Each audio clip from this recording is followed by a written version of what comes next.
mwese bakunzi bacu ndabahaye ikaze muri aya makuru ategekanye ikirere cyo kuri uyu wa gatanu ni kwigenekerezo rya 24 ndamukiza umwaka wa 2026 mu gatondo hitezwe ko hazokwaka izuba rimwe n'ibicu bike bike mu gihugu cose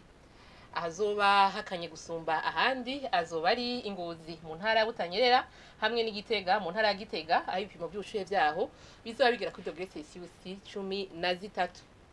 Eka no ku muhingamo hazobandanya haka izuba harimwo n'ibicu bike bike mu gihugu cyose